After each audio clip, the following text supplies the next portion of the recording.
Gente, a gente vai falar hoje sobre as prioridades da igreja, tá bom? Quem participa do nosso discipulado já está careca de saber quais são as prioridades. Eu falo assim. A gente vai falar sobre as prioridades da igreja. Quais são as prioridades da igreja, gente?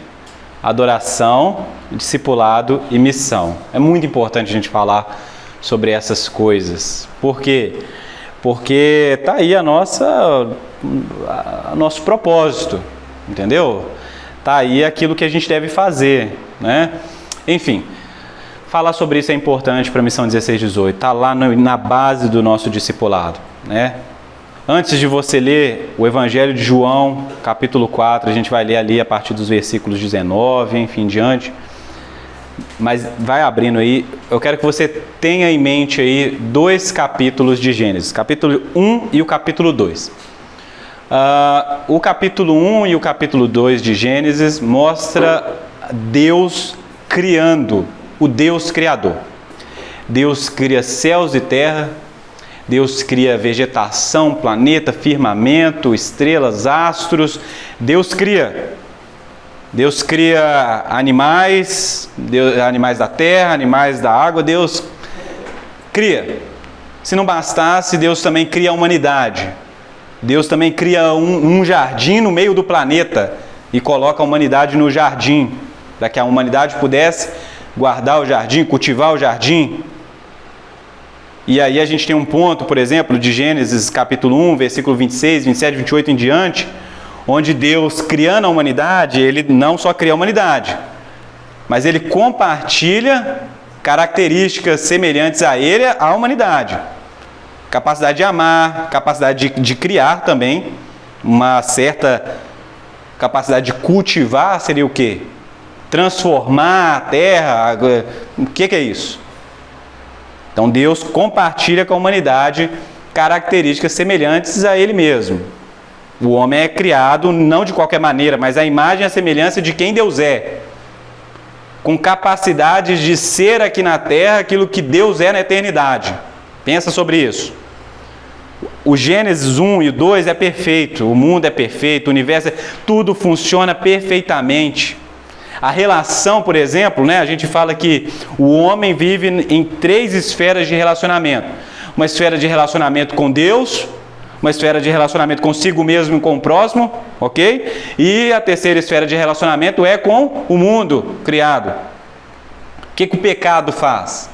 Quando o pecado entra, o pecado da humanidade entra no universo, entra inclusive nesse planeta, a capacidade de relacionamento com Deus, ela é prejudicada, a identidade do homem, ela é corrompida, o homem já também não consegue lidar com o seu semelhante, porque ele nem se reconhece, nem reconhece o semelhante como alguém. Na imagem de Deus, é uma confusão. Aquele que era para ser irmão, que no caso de Abel e Caim, agora é inimigo, então eu mato. Porque é impossível viver no mesmo planeta ou no mesmo lugar em que o outro é o meu inimigo. Então eu preciso acabar com ele para que eu possa viver, para que eu possa ser. Porque já que Deus não se agrada de mim, eu não sei qual é o motivo, então eu vou acabar com a alegria de Deus, porque meu relacionamento com ele já não está muito bom, matando o meu irmão. E aí eu também não vou ter irmão também. E aí eu vou ser único. Se isso não bastasse, o planeta criado, que era para ser aquela maravilha, né? A gente sempre fala sobre isso, agora começa a ter espinhos, né? Abrolhos, tá difícil. O trabalho, que era algo natural, o trabalho não é a consequência do pecado, mas trabalhar suando, o esforço, ser dolorido, difícil, a consequência do pecado agora na vida da humanidade. Trabalho que era para ser algo legal começa a ser algo meio complicado na relação humana aí. Você percebe isso? Deus cria perfeito, o pecado vem e corrompe relacionamentos, esferas. E a gente vai falar sobre essa primeira esfera, a esfera de relacionamento com Deus. E a gente chama isso de adoração. Por quê? Porque no Gênesis, o nosso propósito é relacionamento com Deus, glorificar a Deus plenamente, ter prazer em quem Ele é, ter prazer naquilo que Ele deu para nós como tarefa. frutificar, cuidar do jardim, cuidar do próximo, cuidar da esposa, esposa do marido, auxiliar, e aquela relação toda ali que era para ser bom, começa a ser uma coisa ruim agora. Começa a ter ali complicações seríssimas. O homem que era para cuidar da sua esposa começa a ofender ela, acusar ela: ó Deus, ó, você não está sabendo fazer seu serviço direito, a mulher que você me deu, ó, o problema que ela trouxe para nós. O homem já não assume responsabilidade mais de nada, já não é mais homem. É um outro, é um inimigo, é um acusador, entra no jogo da serpente. A mulher também não sabe o que ela faz, se ela assume, se ela joga também para outro. Os dois não sabem se eles vão para perto de Deus, se eles fogem de Deus. Mas eles foram criados para Deus.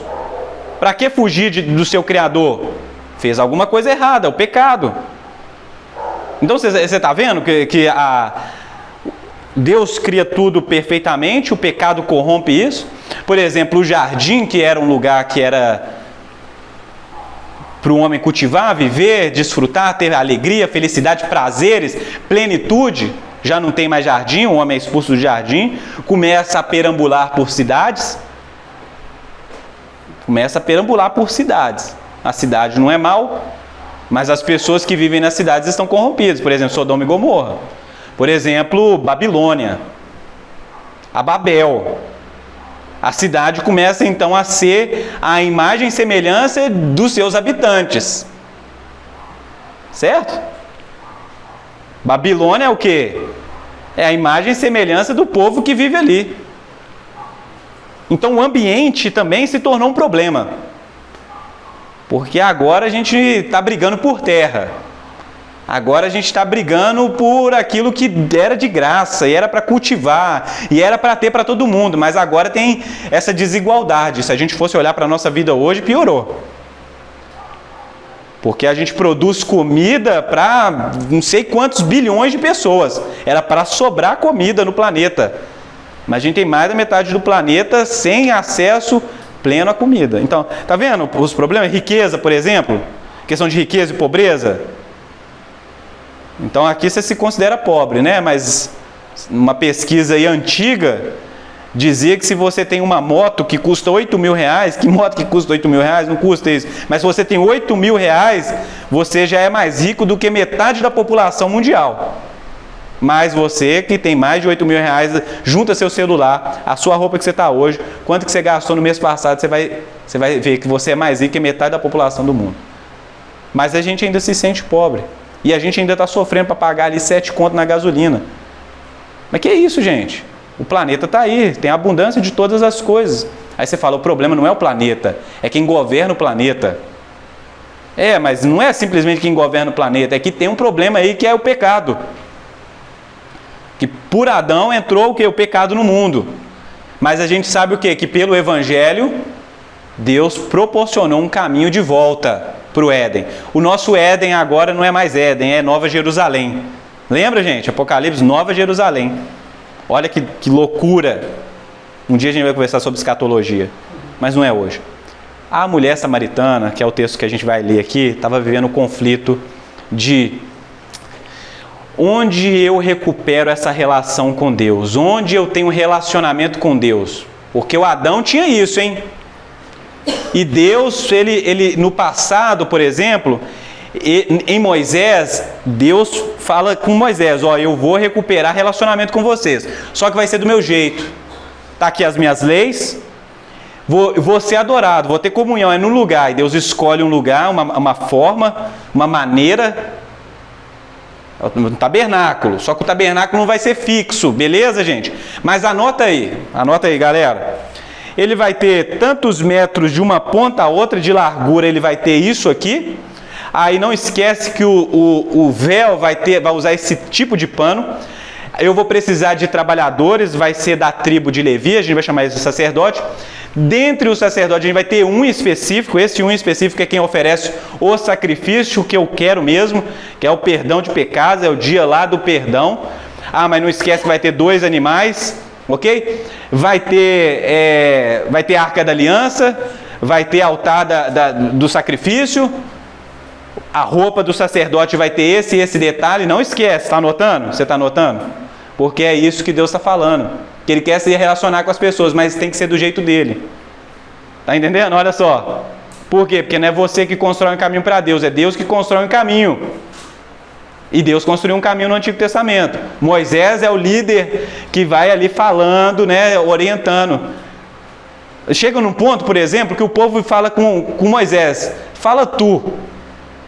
Não me coloca nessas coisas não, entendeu? Fala você com ele lá e pega, anota tudo e desce e a gente faz. Porque eu não consigo, eu não quero, eu tenho medo dessa relação. Porque olha só, se um animal tocar no monte e morre, imagina eu que tenho pecado. Então Deus está tentando propor um relacionamento para o ser humano, mas o ser humano tem pecado e pecado e Deus não dá certo. Tá vendo aí o problemão? Mas Deus está propondo relacionamento. Mas como eu me relaciono com Deus Santo sendo pecador? Confusão, é uma coisa de louco o Antigo Testamento. E o templo, que era uma coisa assim que foi criado boa, não, Deus vai descer a presença dele ali, vão receber o negócio, a colheita vai ser abençoada, fica tranquilo, vocês vão ser um povo entre as outras nações da terra. Aquele esquema todo do início ali, não sei se vocês perceberam ao longo do Antigo Testamento, vai se perdendo. A galera liga a louca lá e aí o pessoal não está nem aí mais. Chega um ponto, por exemplo, que você começa a ler o Antigo Testamento, que é um tal de perde a arca, pega a arca, recupera a arca, vai não sei o que, é uma confusão. E aí aquele ritual, aquele rito, aquela forma, aquele jeito que Deus criou como maneira de relacionamento, mas que era para ser feito o quê?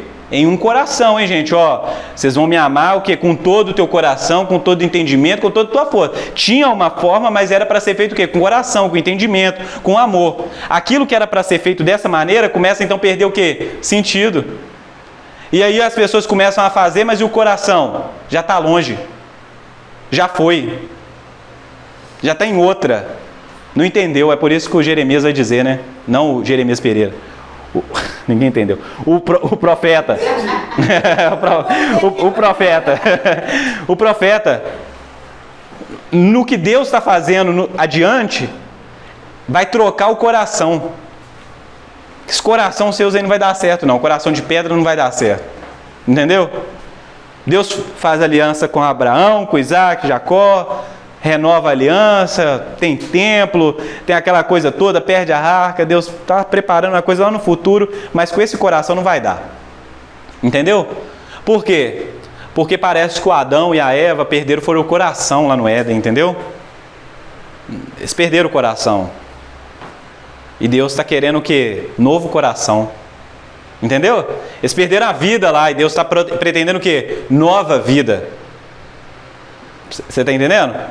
Então, o que Deus, apesar de Deus trabalhar didaticamente, pedagogicamente, construindo em nós uma consciência do que é certo e errado, de que Ele tem uma maneira certa de adorá-lo, Deus está interessado no coração.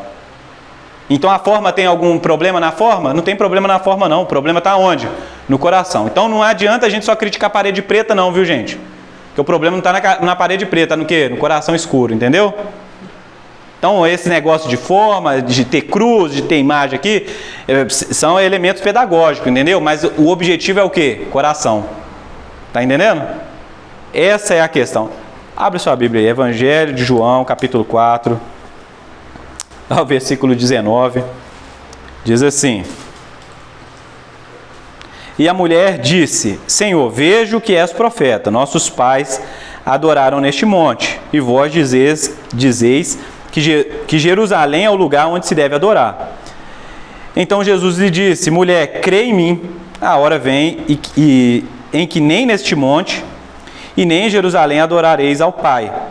Vós adorais o que não conheceis, nós adoramos o que conhecemos, porque a salvação vem dos judeus.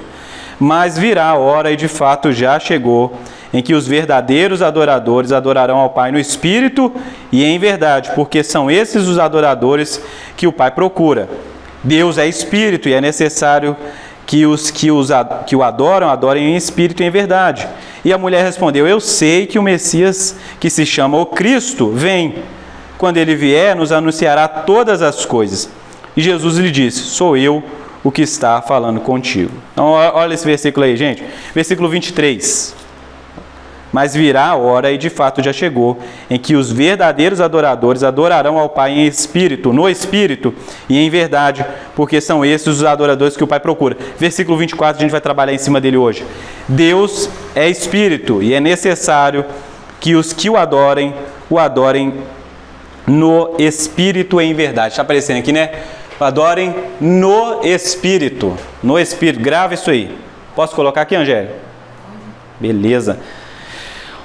Perceba bem isso aqui. Existe uma forma correta de se relacionar com Deus. Já chegou a hora. Já chegou a hora de se relacionar com Deus como deve ser. Se aquelas pessoas no passado não tinham coração para isso, na nova aliança vai ter. No Evangelho vai ter coração para isso. E as pessoas vão poder se relacionar com Deus no Espírito e em verdade.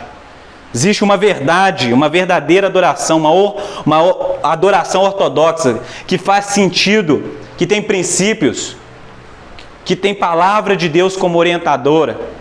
Mas é algo que se faz no Espírito. No Espírito. Então, ou seja, Deus muda a localização. Não é nem no Monte Gerizim, onde a mulher samaritana está, e nem em Jerusalém. O endereço de Deus não é mais geográfico. Entendeu? Não localiza aí, não tem. Entendeu?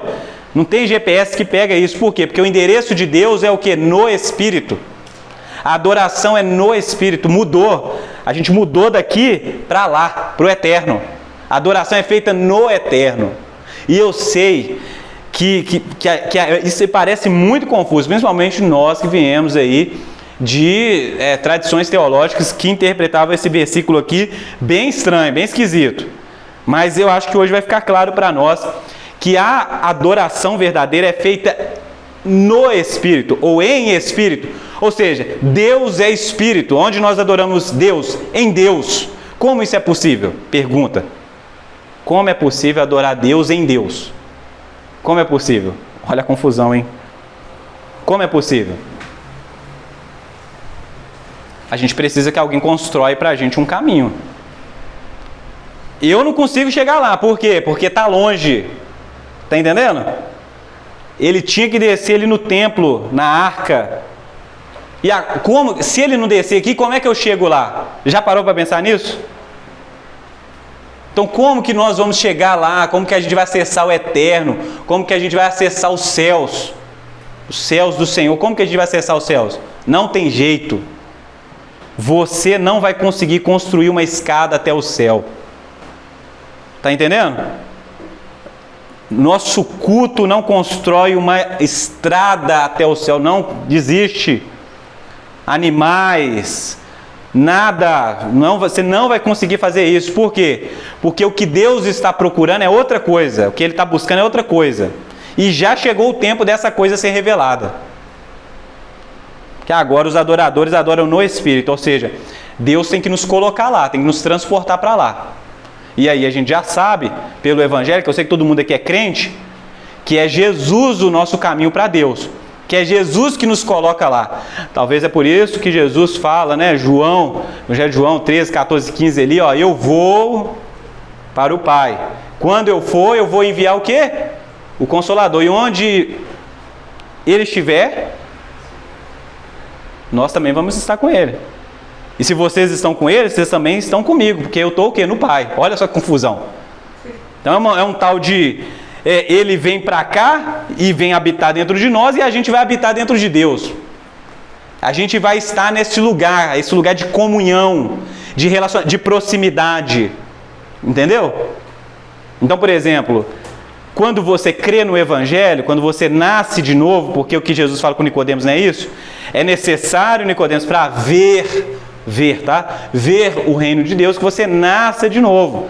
Não tem como você e desse jeito aí não tem que morrer e nascer de novo. E aí quando você nascer de novo, aí você vai ver o reino de Deus, você vai desfrutar de uma realidade espiritual do reino de Deus. Vocês estão pensando que o reino de Deus é coisa daqui, mas o reino de Deus é coisa de lá. Por isso que a gente, no Pai Nosso, a gente ora o quê? Venha o quê? O teu reino. E de certa maneira, a gente também diz que nós experimentamos já o reino, mas ainda não. Já porque... Na fé em Jesus Cristo, nós nos unimos a Ele, em Jesus Cristo, e experimentamos o reino em nós, pela presença do Espírito Santo. Mas ainda não, porque a gente ainda aguarda, a gente cantou isso aqui, Maranata, a hora vem, Senhor Jesus. Por quê? Porque esse reino ainda há de se manifestar plenamente na segunda vinda de Jesus. Então o Evangelho é uma coisa muito louca, tá bom? E você está sendo convidado para participar dessa coisa muito louca que é o Evangelho. Isso que é loucura, o Paulo vai falar isso, é loucura. É uma coisa que não dá para compreender assim naturalmente, só o homem natural não consegue compreender as coisas espirituais, porque as coisas espirituais se discernem o quê? Espiritualmente. Então, gente, vocês estão tá entendendo? Vocês foram chamados para essa onda aí, essa viagem, essa coisa de reino de Deus, de nascer de novo, de água viva, de nem adorar nem aqui nem lá, é no Espírito. Ou seja, o Espírito vem habitar em nós, para que nós possamos habitar em Deus, e para que a nossa adoração possa ser feita nessa comunhão, nesse coração,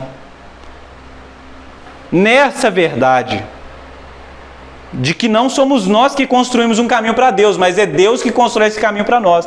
É Deus que envia o seu Espírito para nós. Entendeu? Então a adoração não é uma coisa que a gente faz na força do grito. Não é isso que o pessoal fala alto aí, canta alto que Deus vai escutar, meu filho. Quem é mais alto aqui? Por isso que os irmãos oram alto mesmo e tal. Porque vai que Deus está longe. Tá entendendo? A mentalidade. Vamos fazer barulho. Não tem problema fazer barulho não, viu gente? Mas se você não entende que Deus está aqui, não adianta. Mas você entende que Deus está lá, então vamos fazer barulho. Porque vai que Deus está escondido atrás de alguma montanha, uma parede aí. E aí eu preciso ser o mais extravagante possível. Porque vai que eu sou o mais extravagante possível e Deus fala, tem um filho meu ali que está chamando a minha atenção, hein? Por quê? Porque na nossa consciência envenenada, a gente acha que Deus está lá e não está aqui. Tá entendendo? A gente acha que só é possível adorar a Deus cantando louvores aqui no culto. Tá entendendo? Tem o seu lugar, o seu propósito e é importantíssimo. Só que a adoração não é só culto domingo à noite ou domingo de manhã. Isso aqui é importante demais, porque isso aqui faz você lembrar. Certo? Mas percebe bem que Adão e Eva não tinham culto, não tinha templo,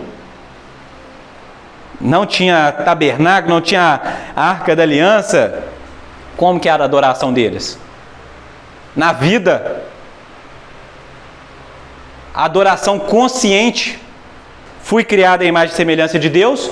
Deus me deu tarefa, criou o mundo. Olha só, tudo aqui é graça dele. Ele está fazendo a coisa acontecer. E quem sou eu nisso?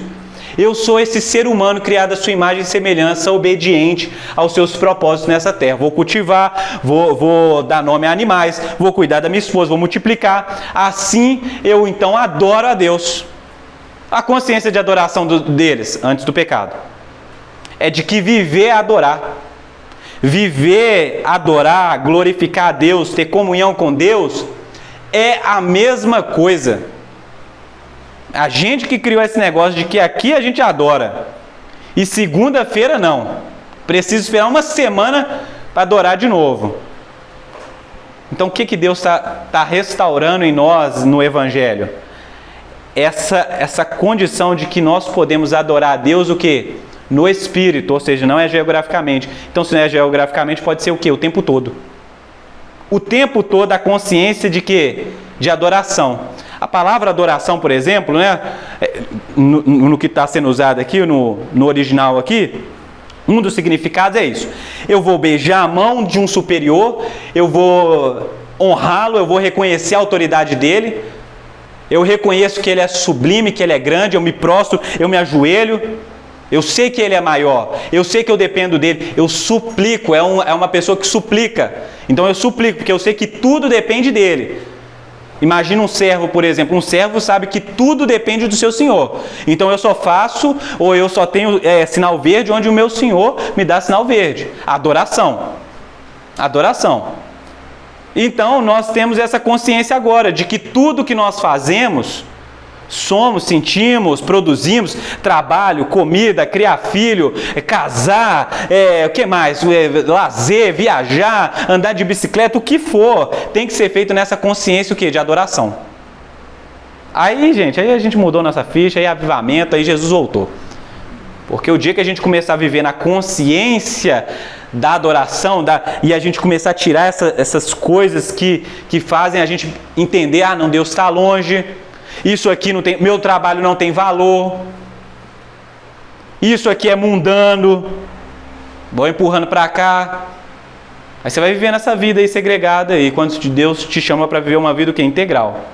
Primeira coisa que Deus está restaurando no Evangelho é o quê? O meu relacionamento com Ele. Eu e Ele.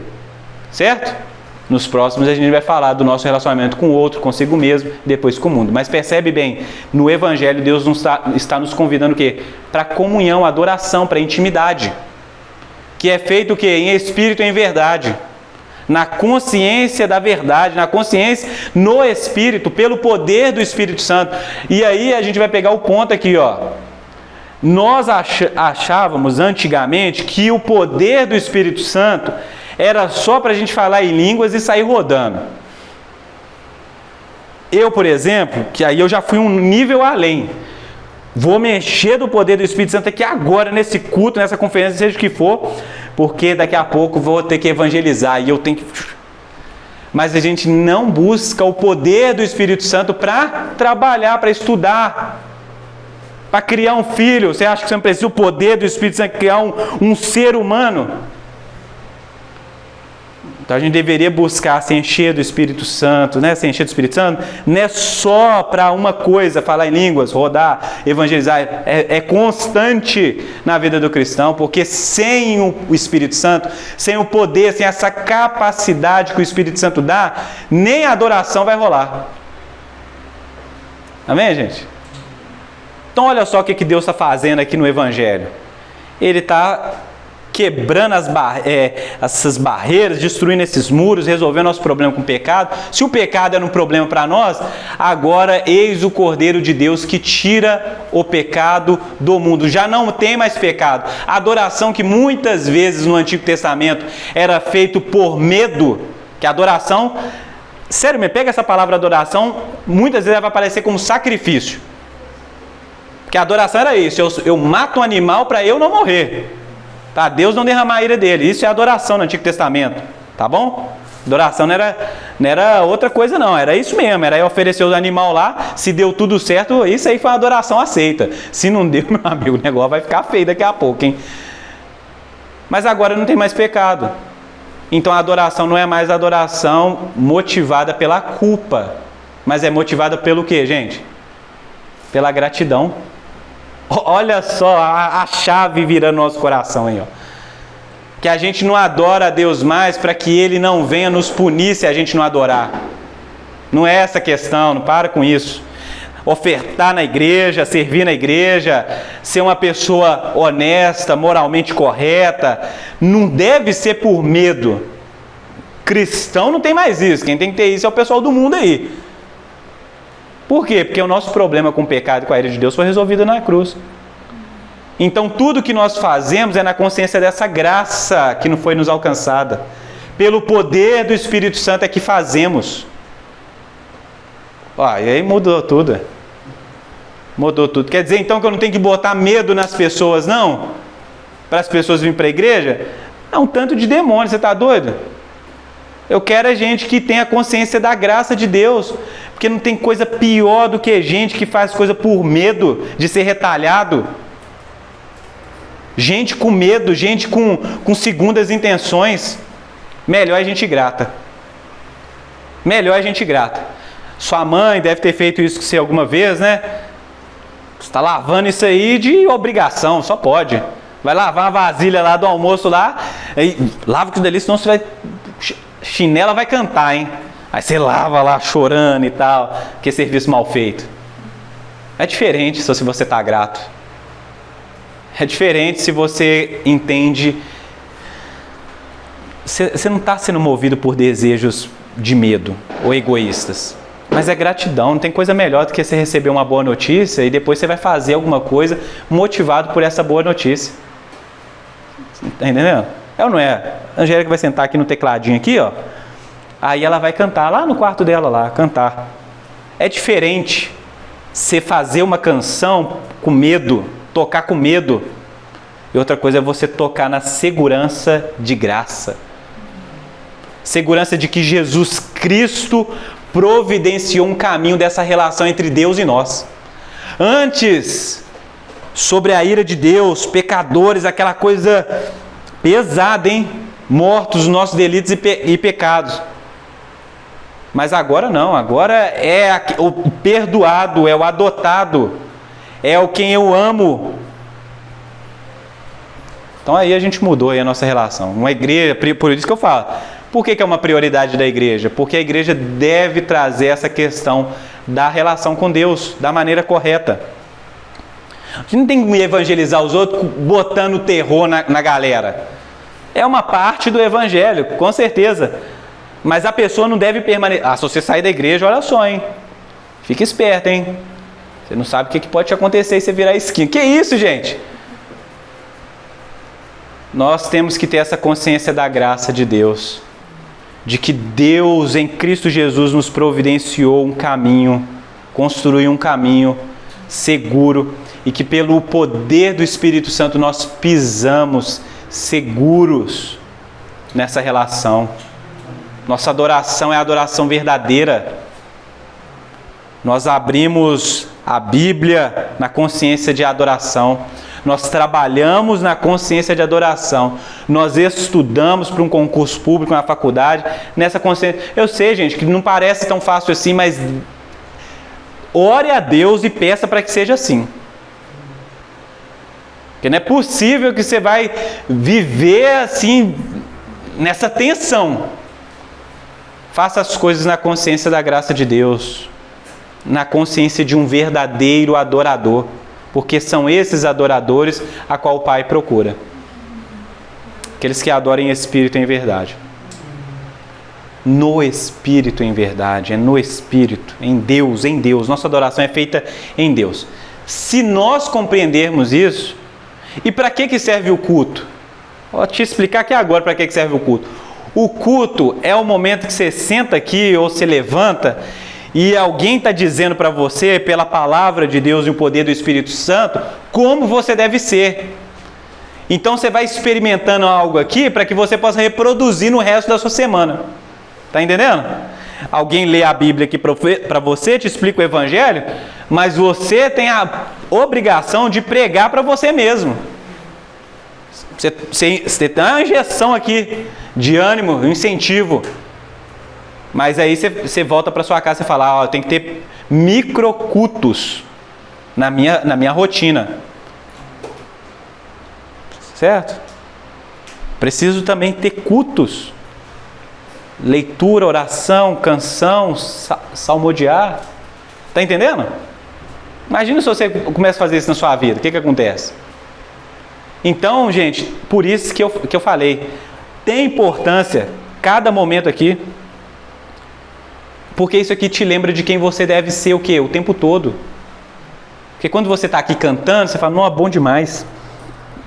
Eu não tenho um tecladinho daquele dali, mas essa consciência, esse sentimento, essa coisa que eu estou sentindo por Deus, e eu estou entendendo de Deus que Ele é santo, que o teu nome é justiça, isso aqui eu preciso ter o quê? Lá na segunda-feira, quando o pau quebrar. Está entendendo? Por isso que a gente canta, por isso que a gente escuta, por isso que a gente ora. Porque se você orar só aqui no culto, o negócio está feio para o seu lado também. E se oração for só de medo, aí piorou. Mas se você, como disse o John Piper, eu falei isso no domingo passado, né? Que a adoração é o banquete cristão. Se você entende então que a adoração, relacionamento, comunhão, intimidade é o banquete do cristão, então você vai buscar isso mais vezes na sua vida. Você vai parar de ficar comendo só chips para comer o quê? Tropeiro, que daqui a pouco vai ter no final do culto. Olha que coisa maravilhosa. Já comemoraram aí a parte alta do sermão. Então, nós nascemos para adorar a Deus. Deus nos criou para uma vida de comunhão, de intimidade, de relacionamento, uma vida que reflete a sua imagem, que glorifica o seu nome. Esse é o nosso supremo propósito, adorar a Deus, glorificar quem Ele é, reconhecer as suas obras, a sua mão poderosa sobre nós, a sua graça, o seu amor. Isso é um coração de adorador. Se você começar a virar essa chave aí, nada vai ser comum na sua vida mais. Entendeu? Cafezinho com pão de queijo é extraordinário na consciência de quem foi alcançado pela graça de Deus. Você vai comer o pão de queijo, tomar o cafezinho para a glória de Deus. Você vai experimentar algo bíblico na sua vida, que Paulo diz. Quer comais, quer bebais, fazer isso o quê? Para a glória de Deus. Você não sabe o que é tomar um cafezinho para a glória de Deus. Sentar com os amigos para bater papo para a glória de Deus. É a verdadeira adoração cristã. Nada vai ser mais de qualquer maneira. E eu sei, gente, não estou querendo pagar de santão aqui para vocês não, que às vezes a gente esquece que a rotina vai consumindo nós aqui, e aí daqui a pouco você está igual um doido aí, esquece até que você é crente. Mas aí você tem que parar. Quando você cair em si, você vai, opa, fui salvo. Não sou esse aqui não, peraí, eu sou adorador, rapaz. Entendeu?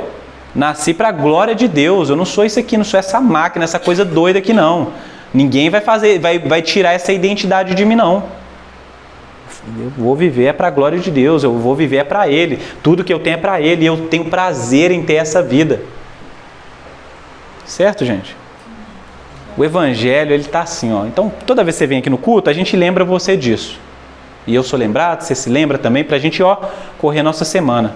Mas perceba bem, você não está mais condicionado a um lugar. Tá bom? Você não está mais condicionado a um lugar. A sua casa, ela pode se tornar o lugar do encontro, meu filho. Entendeu? Um banheiro não é um banheiro mais. Tá bom? Quantas pessoas, orando no chuveiro, orando, chorando e já limpando as lágrimas, e Deus está ali te ouvindo. Você não fala mais para um Deus distante que está atrás de alguma coisa se escondendo, você tem que fazer uma coisa para Ele aparecer. Não, o Espírito de Deus habita em você, o Espírito Santo é Deus em você. Então quando você fala, ele está aqui, não demora, não tem delay. Falou, chegou. E eu ainda vou além. Tem hora que você nem fala, né? Eu dei esse exemplo de manhã, vale a pena dar esse exemplo de novo. Vocês já viram a Carla, tamanho da barriga da Carla ali, né? A Carla, ela tá uma verdadeira bola de fogo, sabe? Lembra daquele funk? Não, né? Vocês não é dessa época. Ela tá uma bola de fogo e o calor tá de matar, tá? A Carla tá quente, gente. E às vezes a gente tá deitado na cama, não sei se vocês sabem, a gente dorme na mesma cama, tá? E aí, o que acontece, Angé? De repente, não acontece muita coisa não, mas a gente tá ali, de repente eu tô aquecendo de um lado do corpo, que a menina tá pegando fogo só. E eu falo, não, peraí, deixa eu derramar pra cá, tem muita gente aqui, tá muito quente, né? Que isso, aglomeração, distanciamento aqui, Por quê? Porque eu tô tão próximo dela que eu consigo sentir o que ela está sentindo. Pega isso aqui. Com Deus, a nossa relação com Ele é semelhante a isso. Deus não está lá, Ele está aqui. Ele está aqui, é Deus conosco. O Espírito Santo está aqui, Deus está aqui, essa consciência. E de que até aquilo que você sente é percebido por Deus. Então tem hora que a gente vai orar, tá difícil, tá pesado, mas Deus já está entendendo o processo já, você não precisa, entendeu? Tem hora que é hora de falar, Deus, estou aqui, eu não estou conseguindo falar muita coisa não, então eu vou ficar aqui, você me lembra alguma coisa de sua palavra, eu fico aqui, cada um fica no seu canto aqui, mas só de você estar aqui, eu já sei que alguma coisa vai acontecer, tá entendendo? A gente às vezes tagarela, grita. Eu tinha um cara mesmo da igreja que eu congregava que ele falava alto demais. A gente falava assim que às vezes dava um trovão, a gente falava, olha lá, o Zé Maria tá cantando lá no chuveiro da casa dele.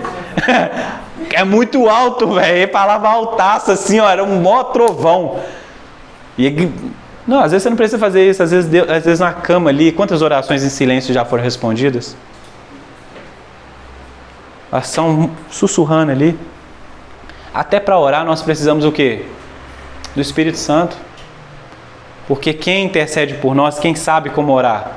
Porque a gente não sabe como orar. Quem sabe como orar é o quê? O Espírito Santo. Por quê? Porque até melhor do que nós mesmos, Ele nos conhece, som do nosso coração, vai no mais profundo, no íntimo. E sem o auxílio do Espírito Santo, oração, adoração, louvor, serviço, nada disso vai para lugar nenhum. Entendeu? Vai ser palavras ao vento, mas em Deus, no Espírito, aí está tudo diferente. Amém? Eu quero te incentivar a fazer isso. Até essa confiança de que você está diante de Deus. De que nós somos chamados para adorar Ele integralmente em tudo que fazemos, em tudo que somos. De saber que o Evangelho nos revela o que é esse caminho para Deus. Certo? Adão não tinha isso, nós temos. Se nós pecarmos, nós confessamos aos nossos pecados porque Ele é fiel e justo para perdoar os nossos pecados. Adão não tinha isso. Nós temos isso.